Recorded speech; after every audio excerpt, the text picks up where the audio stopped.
Hello and welcome to From Dreams to Reality, a business tale podcast interview series. I'm your host, Jerry Cavella, and today I am joined by the amazing Mayank Singh, Director of Human Resources at Coordinated Family Care, located in North Brunswick, New Jersey. Mayank, welcome, my friend, and thank you for joining us.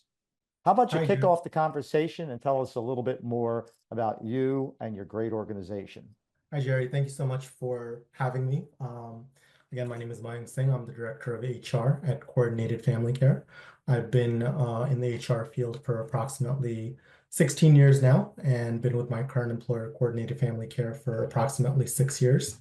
We are a nonprofit social service agency that works with approximately 1,100, 1,200 youth at any given time all across Middlesex County, New Jersey. And the youth and families that we work with, they present with all different types of needs, whether it's mental health needs, developmental disabilities, maybe court involved. And really, our goal is to provide them the support and resources that they need in order to be self-sustainable without our support in the long run. Great. And you did tell me that your work extends through Middlesex County? That is correct, all across Middlesex County. Fantastic. Sounds like you do great work for your citizens there in the northern part of the state. Yes. So I want to learn a little bit more about you. What Sure. inspired you to become an HR professional? I would say my family was a big inspiration for me. I've had various family members who've really been in roles that have been in service to others. My grandfather was a bishop, my father was a social worker, my mother was a teacher. So my original intent, believe it or not, was actually to be a psychologist. So I was pursuing a bachelor's degree in psychology, and I ended up taking a IO psychology course. And that kind of really helped me see the intersectionality between, the different psychological human elements and business and organizational functions. I was fortunate enough to get a HR role at that time. And the more experience I gained, the more I liked and appreciated the work. So, after I finished my master's degree, I went all in and got my master's degree in HR from Villanova University. And like I mentioned, I've been in the field for 16 years now, and I love it as much as I did on day one. Yeah, you certainly seem passionate. I know in our previous conversations about the work you do, HR professionals provide such a great service in companies, and the roles are being really more defined in recent years. Their HR professionals are key. Before we get into the specifics of your role, let's talk a little bit more about your company because I know you're doing some great things there in your area.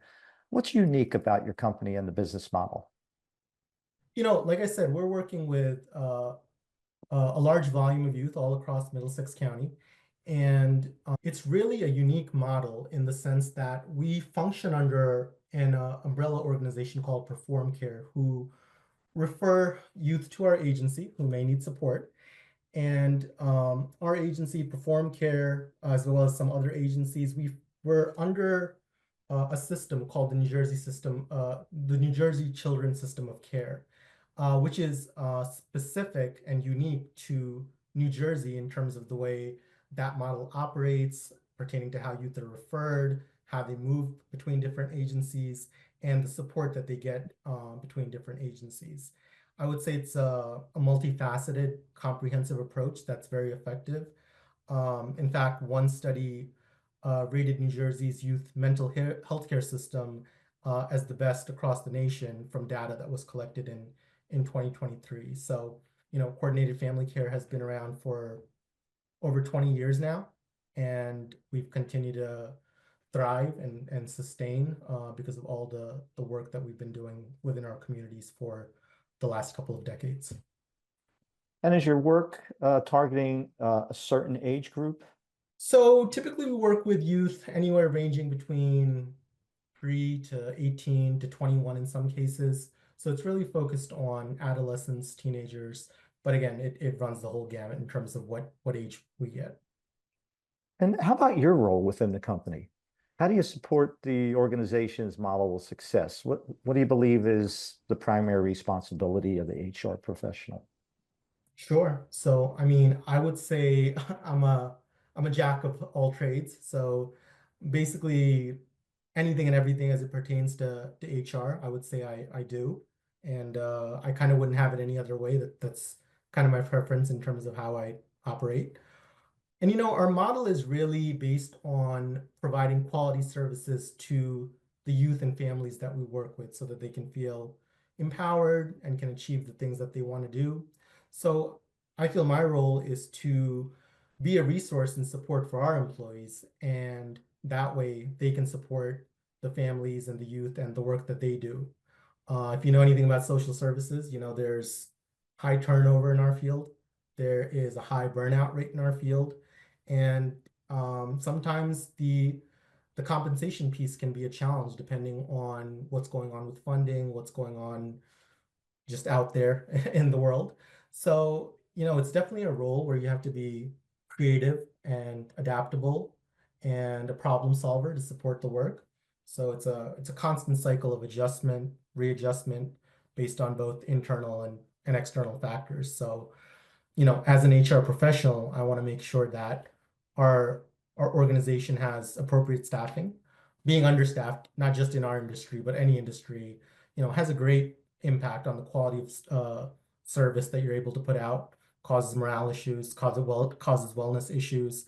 So I know that's that's easier said than done in terms of just solving the staffing issues, because there are things that are sometimes within our control, sometimes things outside of our control. So it's definitely a challenge and something I'm very empathetic towards. I also feel a big part of my role is kind of tied into that recruiting piece in terms of employee engagement and retention, especially in today's day and age where you're having all types of different generations in the workforce, having that transparency, that communication, and getting that feedback, that constant cycle, is very important in terms of how you engage with people, how you retain them, and how you move forward as an organization. Yeah, yeah, I hear you. I mean, the generational changes, the evolving workplace, that certainly could be a challenge. How about, are there any other challenges that HR professionals like you face in the workplace? And how have you been able to address some of those challenges that you face? So, I mean, I would say I wouldn't really call it a challenge, but I would say it's a something that's been at the forefront in terms of concerns that people have as it relates to EDI and B. That's been a big thing for our employees, and I would say many organizations. We talked about the mental health piece ever since the pandemic. I know there's been a heightened focus on that. Being a social service agency, that's something that we've always been focused on and sensitive to. So, we take many different approaches as it relates to providing EAP resources, having different committees, subcommittees as it relates to EDI and B, providing our employees different benefit options, just talking to them, being there for them, as my CEO likes to call it, customer service, providing customer service to our employees during difficult times goes a long way to, shaping how they view the organization and their long-term plans as it relates to their profession, their career, and the organization that they're working for. Yeah, Mike, you had mentioned, I mean, the COVID era. How did COVID change your workplace? Oh What would you man. say? Well, I mean, I think it had a big impact on everyone. It definitely caused us to evolve and change. The obvious answer is the remote versus in-person obligations that many employers had to evaluate, including ourselves. The work that we do obviously is out in the community, it's in people's homes, it's in different locations, schools, courts, things like that. So like many professions out there, like the medical field, things like that, we're not necessarily able to be entirely remote, but it's something that we've definitely adapted to. I think that kind of ties into the technology pieces as well, where we've had to transition to different technology pieces that perhaps we didn't need to utilize before, just by the nature of everyone being in the office or whatever the case may be. So you look at Microsoft Teams, you look at different systems that we've recently introduced at our organization. Like we, a couple of years ago, we launched an online performance management system and applicant tracking system. So those things, have been a blessing for us because they've, on one side, it kind of takes away from that in-person personal interaction that you get at times. But on the other hand, it's also helped to make things more efficient and optimize them because of these new technologies, both from a time perspective and a cost perspective. Yeah, so your role is much, much more than just staffing needs and maintaining a great culture there, but you're also helping and supporting the success model by introducing new technology into the workplace that makes it a little easier for the organization to operate. So a little extended duties than traditional HR. Um, Absolutely, I absolutely. want to talk about a little bit about building a team from the HR professional's perspective. So Mhm. obviously, every business is looking for that extraordinary team. In your opinion, and being at the forefront of building a team, what are the key attributes of the ideal workplace, the ideal staff? So, I follow a motivational speaker and he goes by the name Simon Sinek. I don't know if you've heard of him or not, or Sure. you have. Mhm. So, I was listening to I was watching one of his videos, and he was talking about this study that he did with some US Marines. And the study was basically about, what makes a great team. And he thought, who better to interview than US Marines because they work in a team and, they're the best of the best of the best, right? So, so long story short, at the end of the study, he came up with a chart, and this chart had four quadrants of individuals that the Marines said that they wanted to have alongside them on their team. So the four quadrants were broken out into one quadrant was high performing individuals, high trust individuals, so high performers slash high trust individuals. Another quadrant was high performing slash low trust individuals. The third quadrant was low performing, high trust individuals, and the last quadrant was low performing, low trust individuals. So, what the study found was obviously everyone wants high performing slash high trust individuals. And no one really wants low performing, low trust individuals.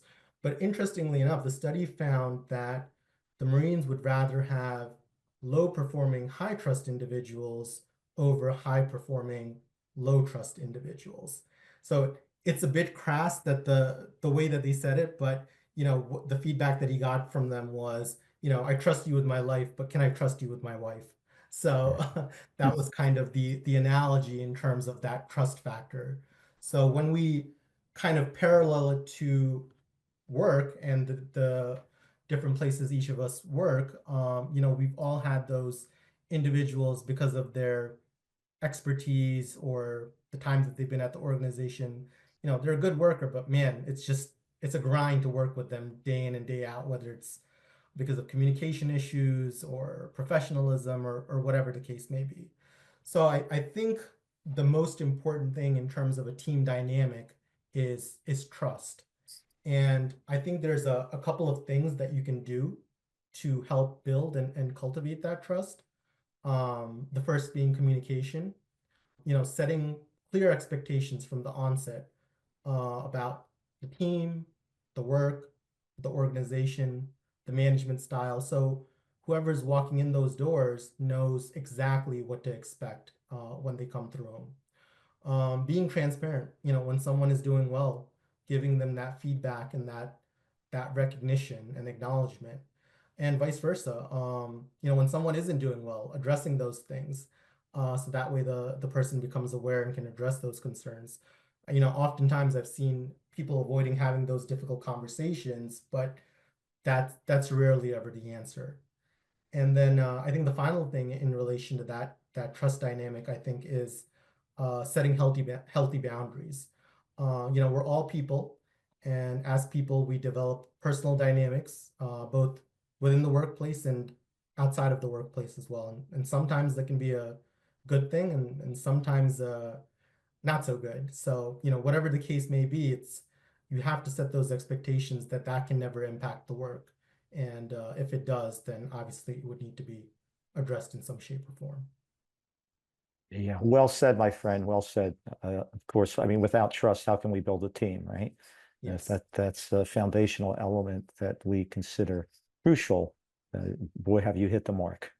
I do a lot of speaking, public speaking on trust in the workplace, and what you just said resonated so well with me because it's absolutely the truth, right? You need that trust. But let's move on. Let's look at your perspective from the HR professional's role in relative to entrepreneurs that are out there who are looking to launch their own business. What advice would you offer entrepreneurs who are saying, hey, I think I might want to go out on my own and do something unique? What would be the first thing you tell them? Well, what I would say is, focus on the quality of the service, the product, whatever it is that the business is setting out to do.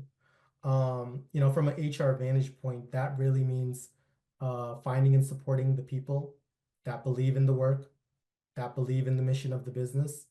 If you have individuals just going through the motions of what they're doing, that's rarely ever a good thing for the company, for the product, for the service, and for the customer or the clients. So, again, from an HR lens, it's important to hire and retain the people that you can trust and develop and help grow your business alongside with. Great. I have to tell you, this has been insightful, especially from the perspective again of a human resources professional.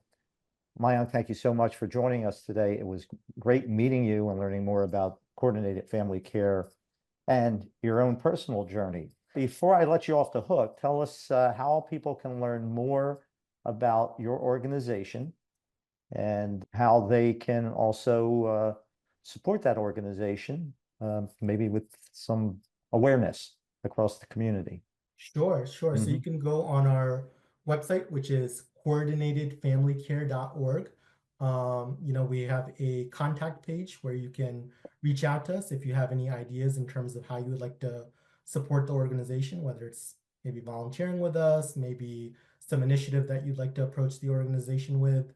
You can reach out via coordinatedfamilycare.org, and we'd be happy to connect with you. Fantastic. Oh, it's been enjoyable, my friend. Thank you so much. And to everyone watching, again, this is Jerry Cavella, and this has been From Dreams to Reality, a Business Tale podcast. I look forward to seeing everyone next week.